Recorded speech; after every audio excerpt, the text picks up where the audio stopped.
નમસ્કાર મિત્રો, આજના વિડીયોની અંદર આપણે આંગણવાડી વર્કર હેલ્પરની જે ભરતી પ્રક્રિયા માટેનું મેરિટ આવી ગયું છે એના વિશે વાત કરીશું.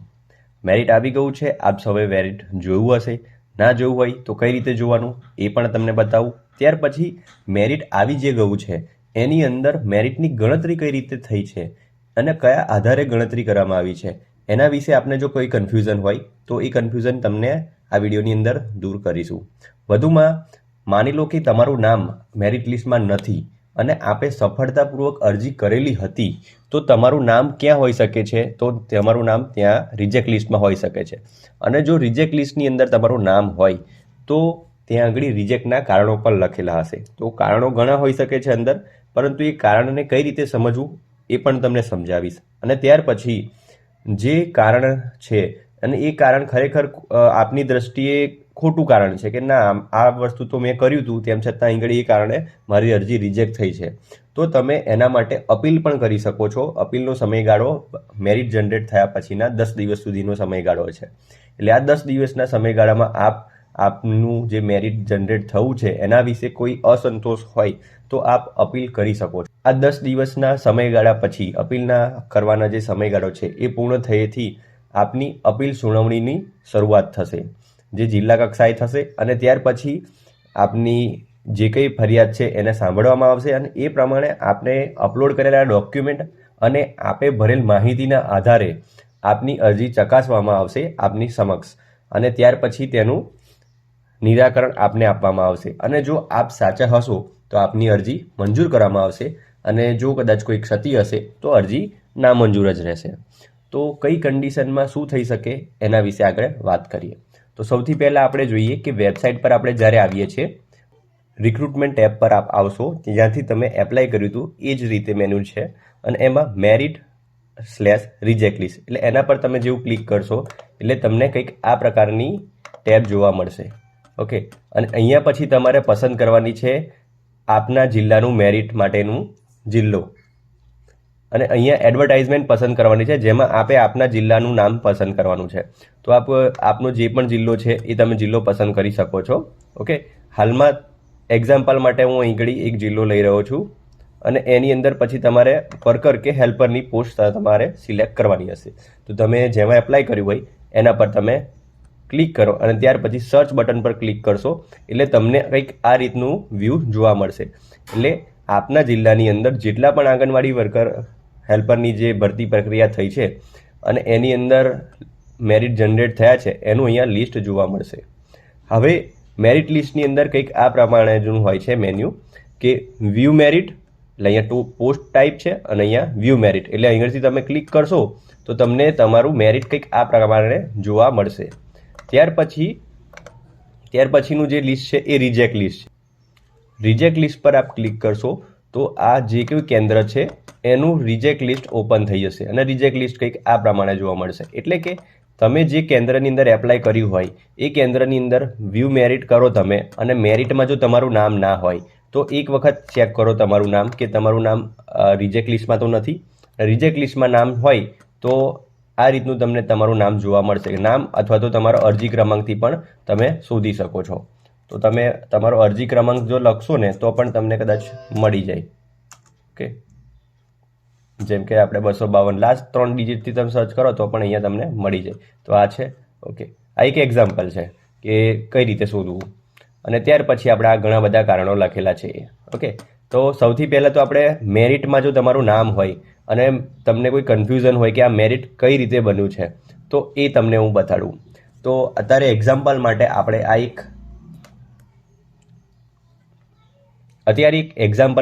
એક આ મેરિટ લીધું છે, જેની અંદર એક આંગણવાડી કેન્દ્ર છે અને એની અંદર 2 કેન્ડિડેટ આવ્યા છે કે જેમની અરજી મંજૂર થયેલી છે અને એમનું મેરિટ પણ જનરેટ થયું છે. અને એની અંદર આપ જોઈ રહ્યા છો એ મુજબ અરજી ક્રમાંક, જે અરજી નંબર છે એ, પછી ઉમેદવારનું નામ હોય, વૈવાહિક સ્થિતિ હોય, વિધવા સ્કોર હોય, જ્ઞાતિનો સ્કોર, તેડાગર છે કે નહીં, પછી તેડાગર તરીકેની પસંદગી છે કે નહીં, શૈક્ષણિક સ્કોર અને કુલ મેરિટ.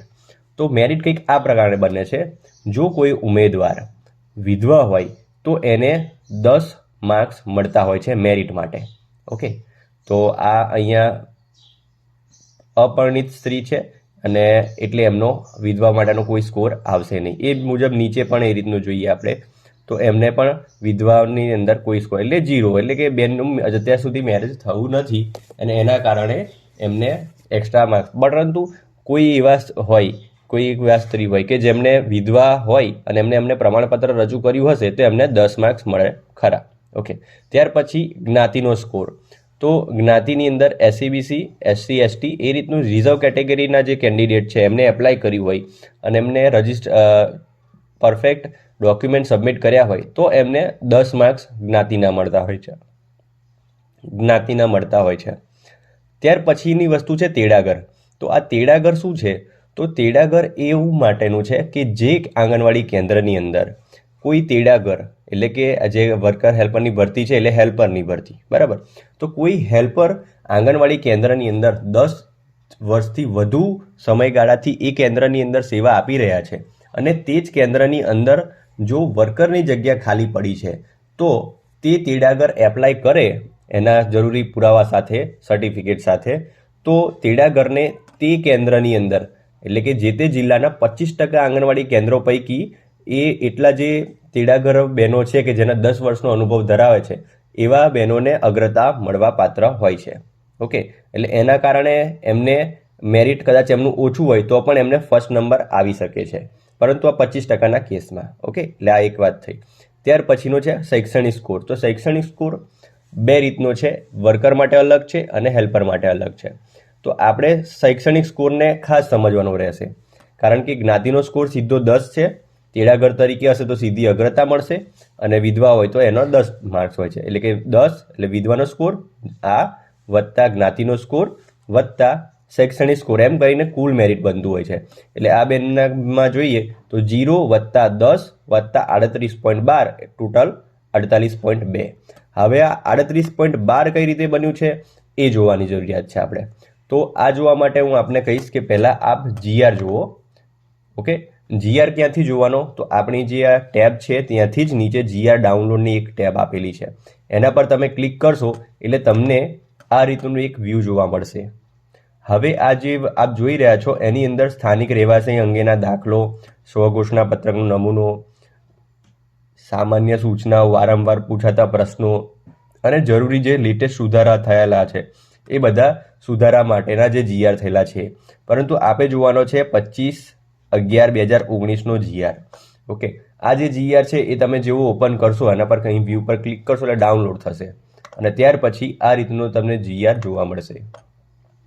હવે આ જે 25/11નો જે GR છે એની અંદર તમામ બાબતોનો સમાવેશ કરી દીધેલો છે, જે કંઈ સામાન્ય સૂચના હોય એ, અને એમાં કોઈ સુધારા થયા છે તો એ બધા 17/11 અને 12/10 એ રીતે કરીને એમાં સુધારો પણ કરવામાં આવ્યા છે. તો એ સુધારા GR પણ આપ વાંચી શકો છો. આપણે જઈએ શૈક્ષણિક લાયકાત માટેનું શું કેલ્ક્યુલેશન કરવાનું છે કે જેના આધારે આપણું જે મેરિટ શૈક્ષણિક લાયકાત માટેનું બનેલું છે, આ શૈક્ષણિક સ્કોર એ કઈ રીતે ગણ્યો છે એ આપણે જોઈએ. તો ઠરાવના નિયમો છે એ વાંચી લેવા કે જેથી આપને કોઈ પણ કન્ફ્યુઝન હોય તો તમે એની અંદરથી સોલ્યુશન મેળવી શકો. તો મિત્રો, શૈક્ષણિક સ્કોર જે આપણો અહીં ઘડી આવ્યો છે આમનો 38.2 એ કયા રીતે આવ્યો છે એ ગણતરી તમને કરીને બતાવીએ. તો એના માટે પહેલાં આપણે GR જોઈ લેવાનું. GRની અંદર વર્કર અને હેલ્પર બંને માટે ગુણ પદ્ધતિ અલગ અલગ રીતે કેલ્ક્યુલેટ કરવા માટે આવેલી છે. ઓકે, તો સૌથી પહેલાં આપણે આંગણવાડી કાર્યકર માટે જોઈએ. તો એમાં છે ધોરણ 12 પાસ અથવા તો 10મા પછી કોઈ AICT માન્ય ડિપ્લોમા કોર્સ કર્યો હોય ઓછામાં ઓછા 2 વર્ષનો, એટલે એ 12માના સમકક્ષ ગણાય. તો આ બંનેમાંથી કોઈ એકના માર્ક્સ તમે દર્શાવેલા હશે તો એ માર્ક્સના પ્રોરેટા બેઝિસ પર ગુણ પદ્ધતિ મુજબ 20 માર્ક્સ ગણાશે. એટલે કે 12મા ધોરણમાં 100% આવ્યા હોય તો તમને 20માંથી 20 મળે. પરંતુ જો 12માની અંદર 50% આવ્યા હોય અથવા તો આ ડિપ્લોમા જે કોર્સ તમે કર્યો છે એની અંદર 50% માર્ક્સ આવ્યા હોય તો 100એ 20 તો 50એ કેટલા? તો એ તમને આવે 10 માર્ક્સ. ઓકે, આ સીધી ગણતરી છે. ત્યાર પછી અને બીજા નંબરનું છે ધોરણ 12માં પાસ થયા પછીનો ઓછામાં ઓછા 2 વર્ષનો કોઈ પણ ડિપ્લોમા કોર્સ અથવા તો સ્નાતક કોર્સ પાસની ટકાવારી. હવે મિત્રો, આ વખતે આપણે પ્રી PTC, PTC અને BEdને પણ આ કેટેગરીમાં જ સમાવેશ કરવામાં આવેલો છે, આ સ્નાતકવાળી જે છે એની અંદર. તો જો આપે PTC, પ્રી PTC કે એવું કંઈક કરેલું હશે, બરાબર, તો એ બધા માટે આ જે 2 નંબરનું છે એના બેઝિસ પર જ માર્ક્સ ગણવામાં આવશે. એટલે કે પીટીસી, પ્રી પીટીસી, બીએડ, ઓછામાં ઓછા 2 વર્ષનો ડિપ્લોમા કોર્સ 12મા પછીનો અને સ્નાતક, આ બધા માટે મહત્તમ ગુણ કેટલા રહેશે? 30 માર્ક્સ. ઓકે. અને ત્યાર પછી અનુસ્નાતક માટે એટલે કે પોસ્ટ ગ્રેજ્યુએટ માટે પણ 30 માર્ક્સ છે. ત્યાર પછી આપણે વાત કરીએ એ મુજબ અનામત વર્ગ એટલે કે એસસી એસટી, એસસી બેસી, આર્થિક પછાત વર્ગ એ બધા માટે 10 માર્ક્સ અને વિધવા હોય તો 10 માર્ક્સ. એટલે આમ કરીને ટોટલ 100 ગુણ તમારા બનતા હોય છે અને એ 100માંથી તમારું મેરિટ બનતું હોય છે. તો આ થયું આંગણવાડી કાર્યકર માટે. ત્યાર પછી આપણે વાત કરીએ આંગણવાડી તેડાગર માટે એટલે કે હેલ્પર માટે. તો એમાં ઓછામાં ઓછું 10 પાસ ટકાવારી માંગેલી છે. તો એમાં 10મા ધોરણના આધારે, તો 10મા ધોરણના ટકા જે પણ આવતા હશે, માર્ક્સ આવતા હશે, એના મેક્સિમમ 20 માર્ક્સ છે. ત્યાર પછી 12 પાસ અથવા તો ધોરણ 10 પછીનો એઆઈસીટી માન્ય કોર્સ એટલે કે અહીંયા 12માને જે સમકક્ષ માર્ક્સ ગણવામાં આવે એના મહત્તમ 30 માર્ક્સ છે. ત્યાર પછી 12મા ધોરણ પછી એટલે કે સ્નાતક કોર્સની પાસની ટકાવારી એટલે કે એમને સ્નાતક કોર્સ કરેલો હોય અથવા તો 12 પાસ પછી ડિપ્લોમા કોર્સ કરેલો હોય ઓછામાં ઓછા 2 વર્ષનો, અથવા તો પીટીસી અથવા પ્રી પીટીસી અથવા બીએડ કરેલું હોય, તો આ બધા માટેના મેક્સિમમ 30 માર્ક્સ છે. આ બધા માટે કોઈ એક ના. ઓકે. અને ત્યાર પછી આમાં અનામત વર્ગ એટલે કે એસસી એસટી ઓબીસી આર્થિક પછાત વર્ગ એ બધા માટે 10 માર્ક્સ અને વિધવા લાગુ પડતું હોય તો 10. ઓકે. એટલે ગણતરી જે છે એ સેમ છે. ઓછામાં ઓછું જે શૈક્ષણિક લાયકાત છે એના 20 માર્ક્સ, ત્યાર પછી એના પર ઉપરની જે લાયકાત છે એના 30 માર્ક્સ અને એનાથી પણ ઉપરની જે લાયકાત છે એના 30 માર્ક્સ. એટલે એમ કરીને ટોટલ 30 + 30 + 20 એટલે કે 80 માર્ક્સ જે છે એ શૈક્ષણિક લાયકાતના આધારે આપવામાં આવે છે. અને બાકીના જે 20 માર્ક્સ છે એ રિઝર્વ કેટેગરી અને વિધવા લાગુ પડતું હોય તો એ રીતે કરીને બનાવવામાં આવતું હોય છે. તો હવે આ જે બેન છે કે જેમનું 38.12 શૈક્ષણિક લાયકાતની અંદર સ્કોર બન્યો છે, એ કઈ રીતે બન્યો છે? તો આપણે એમની જે અરજી ફોર્મ છે એ ચેક કરીએ. તો આ છે એમનું અરજી ફોર્મ અને એની અંદર તમે આમ જોઈ રહ્યા છો એ મુજબ એમનું 12માનું માર્ક્સ લખેલા છે. પછી એમને સ્નાતકનો કોર્સ કરેલો છે, એ સ્નાતકનો પણ કોર્સની માર્ક્સ અને બધી કુલ ગુણ કેટલા છે એ બધું દર્શાવેલ છે. તો હવે આના આધારે આપણે કેલ્ક્યુલેટ કરીશું કે 12મા ધોરણના એના કેટલા મેરિટ બને અને ગ્રેજ્યુએશનના કેટલા મેરિટ બને.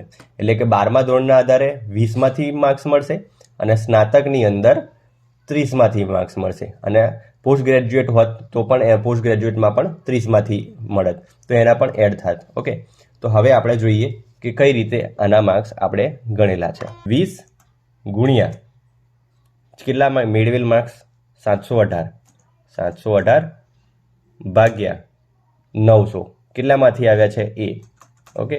એટલે તમે અહીં ક્લિક કરશો એટલે અહીંયા આવશે 15.955. એટલે તમારે 3 ડિજિટ સુધી માર્ક્સ લેવાના. એટલે આની અંદરથી તમારા માર્ક્સ કેટલા આવ્યા છે? 15.555. ઓકે. ઓકે. ત્યાર પછી ગ્રેજ્યુએશનની વાત કરીએ તો ગ્રેજ્યુએશનના એમના આમાં 20માંથી એમને 15.95555 આ રીતના મળ્યા છે. હવે ગ્રેજ્યુએશન કર્યું છે સ્નાતક, તો સ્નાતકની અંદર એમને 30 માર્ક્સની અંદરથી કેટલા માર્ક્સ મળશે એ જોઈએ. તો સ્નાતકમાં આપણું 30 માર્ક્સ છે મેક્સિમમ, તો 30માંથી એમને કેટલા મળશે મેરિટ માટે એ જોઈએ. તો એના માટે આપણે કંઈક આ રીતે જોવાનું છે. સૌથી પહેલું સેમિસ્ટર 1ના માર્ક્સ કેટલા છે? 511. આના માટે તમારે સિમ્પલ એવું કરવાનું છે કે તમારી રીતે કૌંસ બનાવો અને પછી સરવાળો કરતા જાઓ. 511 વત્તા 566 વત્તા 577 વત્તા 652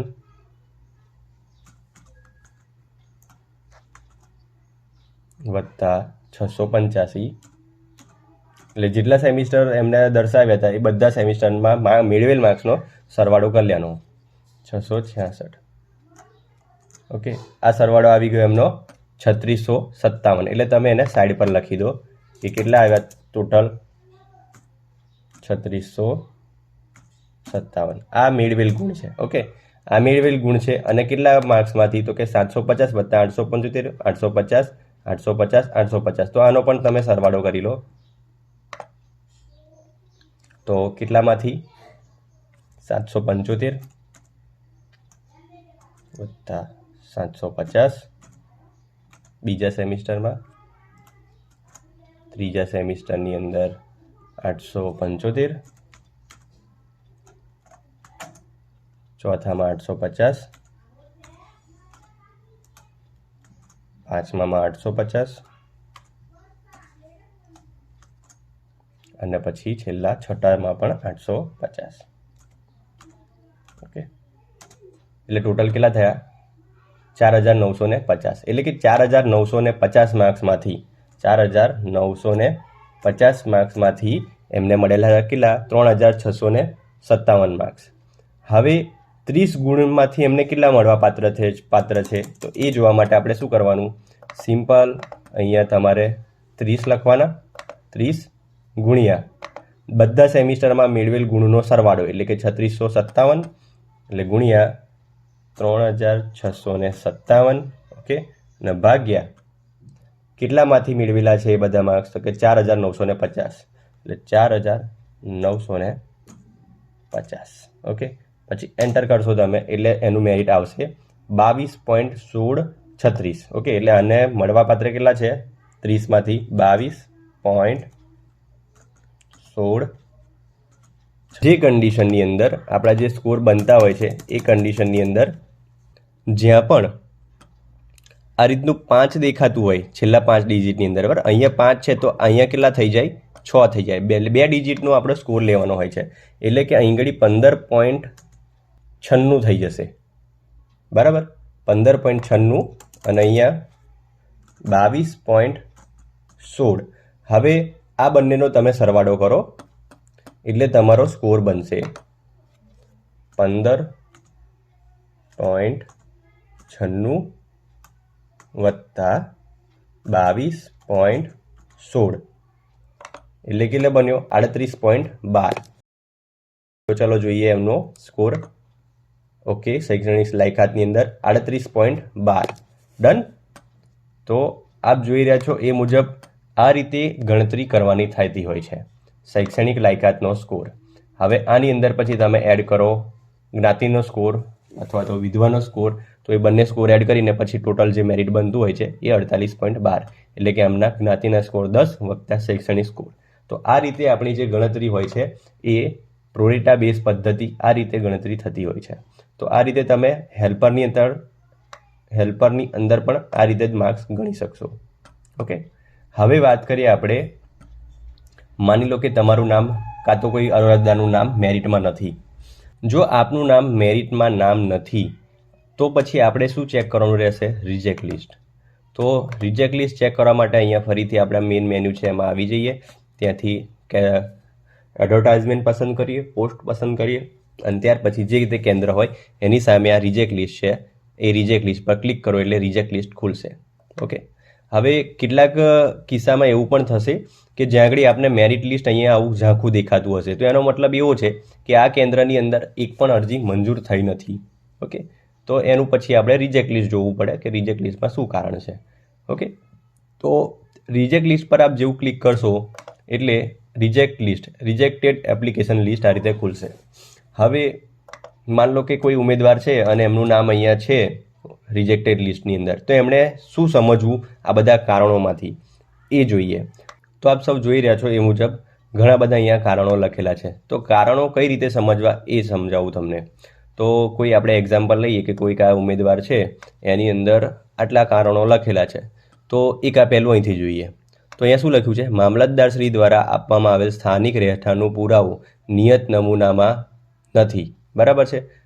ઓકે, હવે આનો મતલબ એવો છે કે જે તે ઉમેદવારે મામલતદારશ્રીનું જે પ્રમાણપત્ર મૂકવાનું હોય એ પ્રોપર મૂકેલું નથી તેવું આ રિજેક્ટનું કારણ દર્શાવે છે. એટલે કે જે વોર્ડ વિસ્તારની અંદર આંગણવાડીની ખાલી જગ્યા પડી હતી તે વોર્ડ વિસ્તાર બહારના કોઈ વ્યક્તિએ જો એપ્લાય કર્યું હોય તો આ કારણ એમને લાગુ પડતું હોય છે.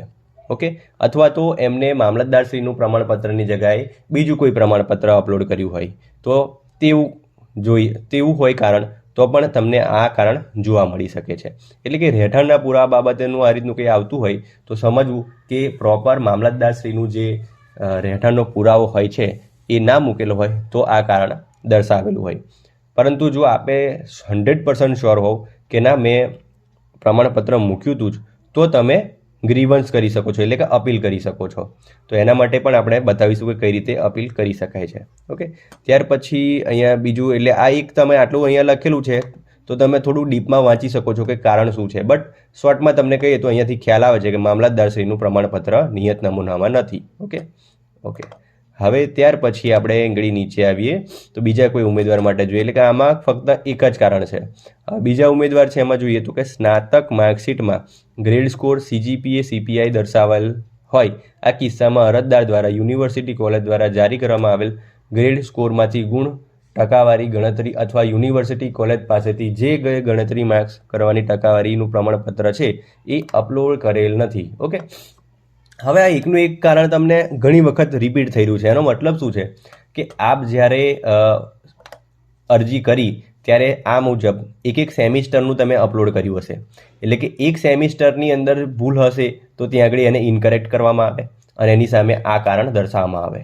ઓકે, તો જે કિસ્સાની અંદર ગ્રેડવાળી માર્કશીટ હશે અને એ માર્કશીટની સાથે જો યુનિવર્સિટીનું ગુણ દર્શાવતું પત્રક અથવા તો ગણતરી દર્શાવતું પત્રક નહીં અપલોડ કરેલું હોય તો દરેક સેમિસ્ટરની દરેક માર્કશીટ માટે અથવા તો દરેક વર્ષની દરેક માર્કશીટ માટે આ રીતનું કારણ રિપીટ થશે. એટલે કે માન લો કે આ કદાચ બેન છે, જો એમને કદાચ આ ભૂલ કરી હોત તો આ એકનું એક કારણ છે ને 6 સેમિસ્ટરની માર્કશીટ માટે લાગુ પડત, એટલે 6 વખત અહીંયા રિપીટ થાય છે.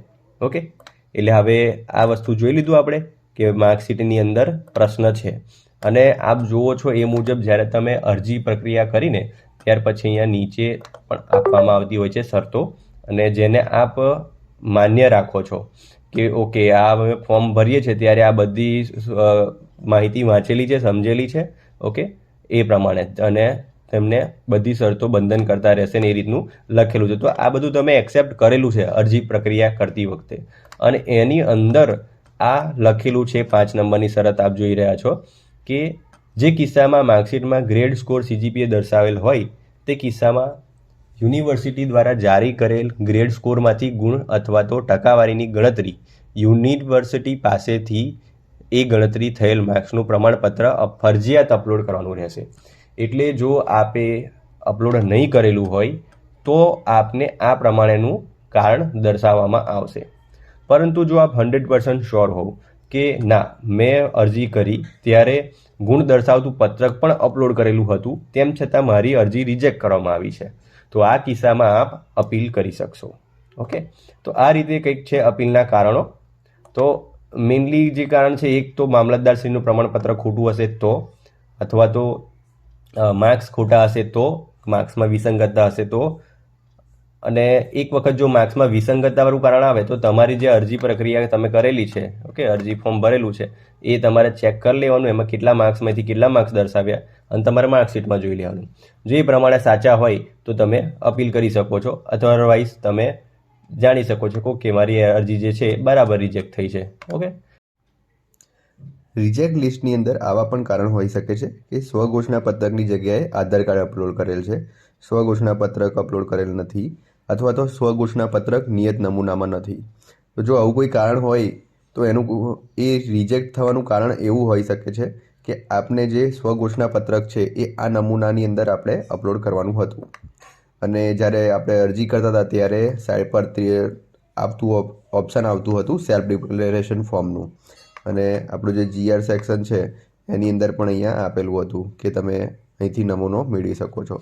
તો આ નમૂનો હતો, અને આની અંદર જો તમે અહીંની ડિટેલ્સ લખવામાં બાકી રહી ગયું હશે, અને ખાસ કરીને સહી અને પૂરું નામ અને આધાર કાર્ડ અથવા તો ઓળખાણનો પુરાવો એનો નંબર, જો આ ત્રણમાંથી કોઈ એક પણ નહીં લખેલું હોય તો પણ તમને કારણમાં દર્શાવશે કે સહી કરેલ નથી, અથવા તો આધાર કાર્ડ અથવા ઓળખાણનો પુરાવો નંબર લખેલ નથી. જો આપણે કદાચ કોઈ અરજદારે આ લખવામાં અથવા ના લખવામાં ભૂલ કરી હોય કે સહી ના કરી હોય તો પણ અરજીની અંદર આ વસ્તુ રિજેક્ટ થયેલું હોઈ શકે છે, અને ઓળખાણનો પુરાવો પણ ફરજિયાત લખવો પડે, અને જો એ ના લખ્યો હોય તો પણ રિજેક્ટ થઈ શકતું હોય છે. તો આ છે સ્વઘોષણા પત્રકની અંદર જો કદાચ તમને રિજેક્ટ થવું હોય તો એનું આ કારણ હોઈ શકે છે. અને તેમ છતાં જો કદાચ રિજેક્ટ થવું હોય અને આપને એવું લાગતું હોય કે તમે અપલોડ કરેલ ડોક્યુમેન્ટ્સ એકદમ વ્યવસ્થિત હતું તો પછી આપ ગ્રીવન્સ કરી શકો છો.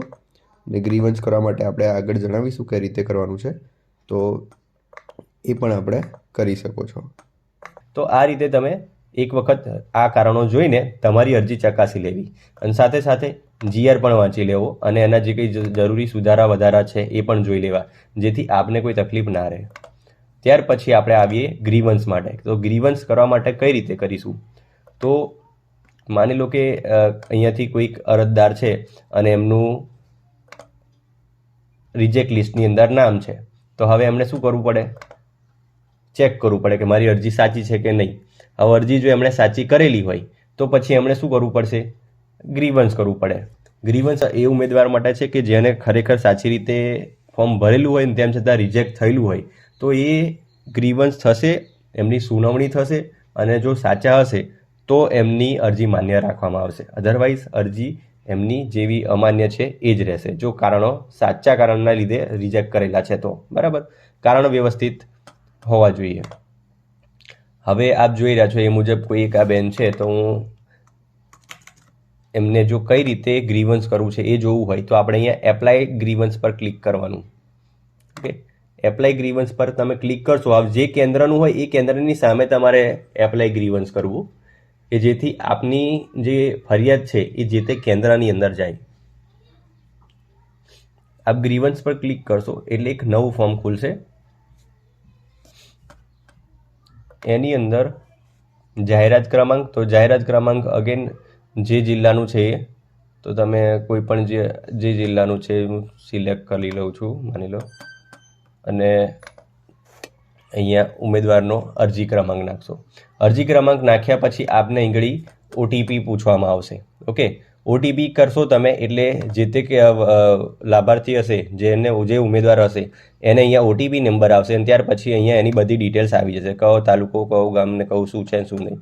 અને ત્યાર પછી અહીંયા અપીલ, એટલે આપને શું પ્રશ્ન છે, જે અરજી રિજેક્ટ થઈ છે એ બાબતે આપનું શું કહેવું છે એ તમે અહીંયા લખી શકો છો.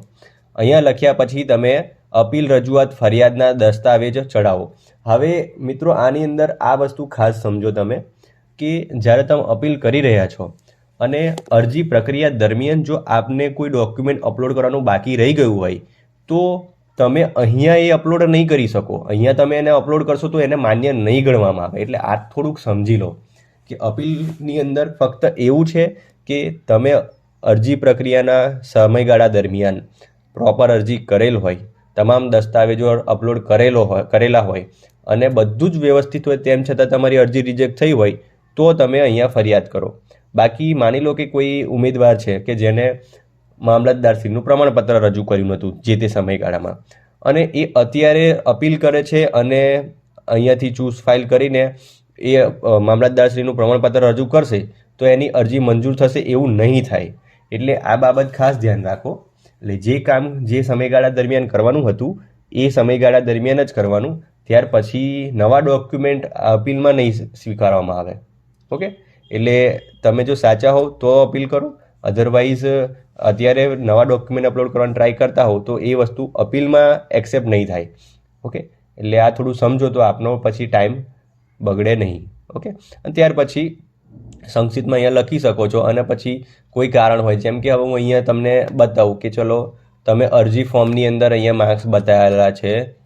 ચલો આમની વાત કરીએ કે ચલો 12મા ધોરણની અંદર 12મામાં 900માંથી 718 તમારા માર્ક્સ આવેલા છે અને તમે અરજી ફોર્મમાં અહીંયા બતાવેલા છે. ઓકે, અને એ જ પ્રમાણે તમારા માર્કશીટમાં હોય તેમ છતાં રિજેક્ટ થયું હોય તો તમે કહી શકો છો કે જો આ મારા અરજી ફોર્મનો ફોટો પ્લસ મારા માર્કશીટનો ફોટો અને એ બંને કરીને તમે કહો કે આ જો અમારી જે છે અરજી એ રિજેક્ટ કરવામાં આવી છે, એ ખરેખર રિજેક્ટ કરવા પાત્ર નથી. ઓકે, તો કંઈક આપણે આ રીતે તમે કરી શકો છો. તો આ થઈ આપણી વાત ગ્રીવન્સ. ઓકે, તો હવે 27 તારીખે મેરિટ જનરેટ થયું ત્યારથી લઈને 10 દિવસ સુધી એટલે કે 6 મે 2022 સુધી આપ ફરિયાદ કરી શકો છો. ત્યાર પછી 7 તારીખથી જે આંગણવાડી કેન્દ્રની અંદર એક પણ ગ્રીવન્સ નહીં આવી હોય, એટલે એક પણ ફરિયાદ નહીં આવી હોય, ત્યાં આગળ ડોક્યુમેન્ટ વેરિફિકેશનની પ્રોસેસ ચાલુ થશે અને જે કેન્દ્રની અંદર આ પ્રકારની કોઈ ફરિયાદ આવેલી હશે તો તેમનું જ્યાં સુધી ફરિયાદ નિવારણ ના થાય ત્યાં સુધી તે કેન્દ્રની અંદર કોઈ નિમણૂક નહીં આપવામાં આવે. તો એવા કેન્ડિડેટે થોડી વધારે રાહ જોવી પડશે. ઓકે, અને ત્યાર પછી 7 તારીખથી એટલે 7 તારીખથી 15 તારીખ સુધી આટલી જેટલી પણ અપીલો આવી છે એ બધાની સુનાવણી થશે. એટલે કે એમને બતાવવામાં આવશે કે તમારી અરજી નામંજૂર કરી છે તો કયા કારણે નામંજૂર કરી છે, અને જો એ નામંજૂર કરવાનું કારણ ખોટું હશે તો અરજી એક્સેપ્ટ થશે, અને નામંજૂર કરવાનું કારણ સાચું હશે તો અરજી જેવી હતી ને એવી રહેશે. ઓકે, અને જો મંજૂર થશે ગ્રીવન્સમાં તો ફરીથી નવું મેરિટ બનશે અને પછી એ મેરિટ મુજબ જે કોઈ કેન્ડિડેટ હશે પહેલા નંબર પર એમને નિમણૂક આપવામાં આવશે.